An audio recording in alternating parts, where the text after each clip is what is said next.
ಪದೇ ಪದೇ ನೀವು ಗೈರು ಹಾಜರಾಗ್ತಿದ್ರಿ. ಜೊತೆಗೆ ನ್ಯಾಯಾಧೀಶರು ನಿಮಗೆ ವಾರ್ನ್ ಮಾಡ್ತಾರೆ ಕೋರ್ಟಲ್ಲಿ, ಇದೇ ರೀತಿ ನೀವೇನಾದರೂ ಗೈರು ಹಾಜರಾಗ್ತಾ ಹೋದರೆ ನಿಮ್ಮ ಮೇಲೆ ದಂಡ ವಿಧಿಸಬೇಕಾಗತ್ತೆ, ದಿನಕ್ಕೆ 65 ಒಂದು ಸಾರಿಗೆ 65,000 ರೂಪಾಯಿ ಅನ್ನುವಂಥದ್ದು. ಯಾಕೆ ಬೇಕಿತ್ತು ಭವಾನಿ ಸಿಂಗ್ ಅವ್ರಿಗೆ? ನೀವು ದಯವಿಟ್ಟು ಕೋರ್ಟ್ ರೆಕಾರ್ಡ್ಸ್ ನೋಡಿ. ಪದೇ ಪದೇ ನಾನು ಆಗ್ತಿರ್ಲಿಲ್ಲ. ನಾನು ಗೈರು ಹಾಜರಾಗಿದ್ದಿದ್ದೇ ಒಂದು ಬಾರಿ ಸರ್.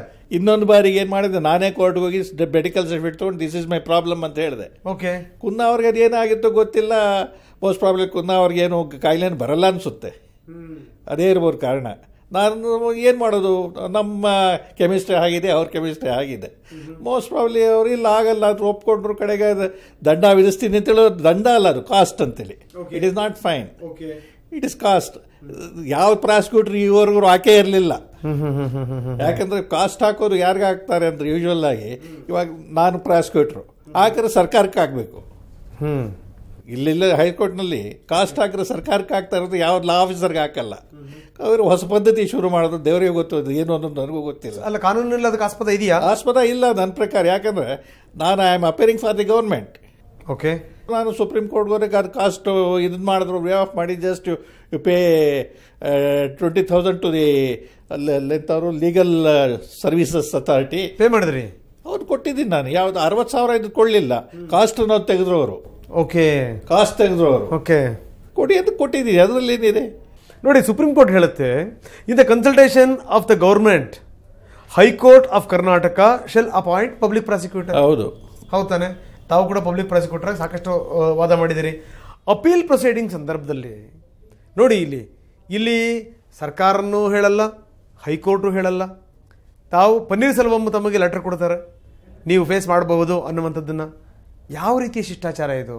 ಸುಪ್ರೀಂ ಕೋರ್ಟ್ ಡೈರೆಕ್ಷನ್ ಪ್ರಕಾರ ಕರ್ನಾಟಕ ಗೌರ್ಮೆಂಟ್ ನನಗೆ ಅಪಾಯಿಂಟ್ ಮಾಡಿದೆ. ಓಕೆ. ಟು ಕಂಡಕ್ಟ್ CC ಅಂತ.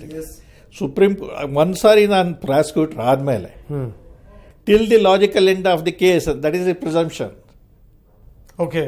Till the logical end of the case ಅಂದರೆ ಲಾಜಿಕಲ್ ಎಂಡ್ ಆಗಬೇಕಾದ್ರೆ ಎಲ್ಲಾಗುತ್ತೆ ಅದು? ಸುಪ್ರೀಂ ಕೋರ್ಟಲ್ಲೇ ಆಗಬೇಕದು. ಓಕೆ. ಬೇರೆ ಕಡೆ ಸಾಧ್ಯನೇ ಇಲ್ಲ. ಅದರಿಂದ ಕರ್ನಾಟಕ ಸರ್ಕಾರ ಇಶ್ಯೂ ಮಾಡಬೇಕು, ಮಾಡಲಿಲ್ಲ. ತಮಿಳುನಾಡು ಸರ್ಕಾರದವ್ರು ಮಾಡಿದ್ದಾರೆ. ಯಾಕಂದರೆ ಲಾಸ್ಟ್ ಟೈಮ್ ಅವರು ಸಹ ಮಾಡಿದ್ರು ನನಗೆ.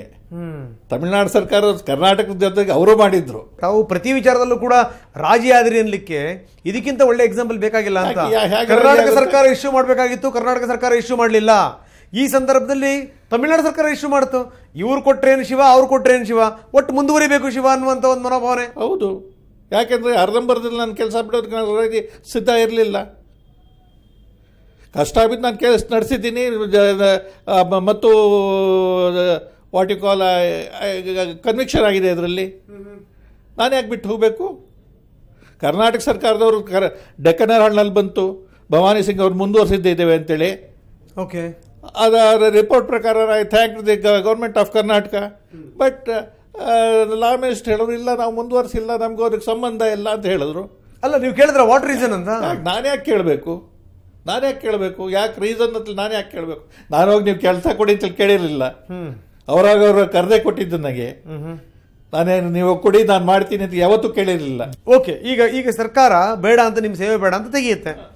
ತೆಗೆದಂಥ ಸಂದರ್ಭದಲ್ಲಿ ಸುಪ್ರೀಂ ಕೋರ್ಟ್ ತನಕ ಹೋಗಿ ತಮಿಳುನಾಡು ಸರ್ಕಾರ ಇಲ್ಲ ಭವಾನಿ ಸಿಂಗ್ ಅವರೇ ಬೇಕು ಅನ್ನುತ್ತೆ. ಯಾಕೆ? ಅದು ಅವ್ರು ಕೇಳಿ. ಯಾಕಂದರೆ ಅವ್ರು ಕೊಡೋ ಕಾರಣ ಜಯಲಲಿತಾ ಅವರು ಫ್ಯಾಗ್-ಎಂಡ್ನಲ್ಲಿದ್ದಾರೆ, ಕೇಸ್ ಫ್ಯಾಗ್-ಎಂಡಲ್ಲಿದೆ. ಮತ್ತೆ ಹೊಸಬರು ಬಂದರೆ ಇಷ್ಟೆಲ್ಲ ಆಗಿರೋದು ತೊಂದರೆ ಆಗ್ಬೋದು ಅಂತೇಳಿ ಅವ್ರ ಉದ್ದೇಶ ಇರ್ಬೋದು. ನಾನು ಸುಪ್ರೀಂ ಕೋರ್ಟ್ನಲ್ಲೂ ಇಷ್ಟೇ ಹೇಳಿದೆ. ನೀವೇನು ಹೇಳ್ತೀರಿ ಅಂತ ಕೇಳಿದ್ರು. ತಾವು ಕಂಟಿನ್ಯೂ ಆಗು ಅಂದ್ರೆ ಅಪ್ಪಣೆ ಮಾಡಿದ್ರು ಇರ್ತೀನಿ, ಹಾಗಿಲ್ಲ ಇವತ್ತೇ ರೆಡಿ ಆಗಿದ್ದೇನೆ, ಬಿಟ್ಟು ಹೋಗ್ತೀನಿ ಅಂತ. ಏನಂದ್ರು ಅದಕ್ಕೆ ಕಂಟಿನ್ಯೂ ಅಂತೇಳಿ ಹೇಳೋದಕ್ಕೆ ಇಷ್ಟೆಲ್ಲ ಆಗಿರೋದು. ಈಗ ನೋಡಿ ನಮ್ಮಂಥ ಕಾನೂನು ಗೊತ್ತಿಲ್ಲದೇ ಇರೋರಿಗೆ ಬರುವಂಥ ಅನುಮಾನ ಏನು ಅಂತಂದರೆ, ಭವಾನಿ ಸಿಂಗ್ ಅವರು ಬೇಕೇ ಬೇಕು ಅಂಥೇಳಿ ತಮಿಳುನಾಡು ಸರ್ಕಾರ ಸುಪ್ರೀಂ ಕೋರ್ಟ್ ತನಕ ಹೋಗಿ ವಾದ ಮಾಡಿ ಗೆದ್ಕೊಂಬರುತ್ತಲ್ಲ ಭವಾನಿ ಸಿಂಗ್ ಅವ್ರನ್ನ. ಭವಾನಿ ಸಿಂಗ್ ಅವ್ರಿಗೂ ತಮಿಳುನಾಡಿನ ಸರ್ಕಾರಕ್ಕೂ ಏನಂತ ಕುಚುಕು ಗೆಳ್ತಾನ ಅಂತ ಕುಚುಕು ಗೆಳ್ತಾನ ಇದ್ದಿದ್ದಂತೆ ಇವತ್ತು ಕನ್ವಿಕ್ಷನ್ ಆಗಿರೋದು. ಅದು ಗೊತ್ತಾಗುತ್ತಲ್ಲ ಎಲ್ರಿಗೂ. ಕುಚುಕು ಗೆಳ್ತಾನ ಇದ್ದಿದ್ರೆ ಜಯಲಲಿತಾ ಅವ್ರ ಕನ್ವಿಕ್ಷನ್ ಆಗ್ತಿರ್ಲಿಲ್ಲ. ಸಹಾಯ ಮಾಡಬೇಕು, ನಾನಾ ಕಾರಣದಿಂದ ಅವರು ಅಪರಾಧಿ ಅಲ್ಲ ಅಂತ ತೀರ್ಮಾನ ಕೋರ್ಟ್ಗೆ ಹೇಳಬಹುದಾಗಿತ್ತು, ಕೋರ್ಟ್ ಮಾಡ್ಬೋದಾಗಿತ್ತು. ಹಾಗಾಗ್ಲಿಲ್ಲ ಕೇಸ್. ಅಲ್ಲ, ಇದರ ಉಪಕಾರವನ್ನು ತೀರ್ಸಕ್ಕೋಸ್ಕರನೇ ಭವಾನಿ ಸಿಂಗ್ ಅವರು ಡಿಲೇ ಮಾಡಿದ್ರು. ಭವಾನಿ ಸಿಂಗ್ ಅವರು ಗೈರು ಹಾಜರಾದ್ರು. ಭವಾನಿ ಸಿಂಗ್ ಅವರು ತಡವಾಗಲಿಕ್ಕೆ ವ್ಯವಸ್ಥಿತವಾದಂಥ ಒಂದು ರೂಪುರೇಷೆಗಳನ್ನು ಹೇಳಿದ್ರು. ಇವೆಲ್ಲ ವಿಥೌಟ್ ಮೆಟೀರಿಯಲ್ ಮಾಡ್ತಾ ಇರೋ ಆಪಾದನೆಗಳಷ್ಟೇ ಇವೆಲ್ಲ. ಇಲ್ಲ ಸರ್, ನನಗೆ ಒಂದು ಆಶ್ಚರ್ಯ ಆಗುತ್ತೆ.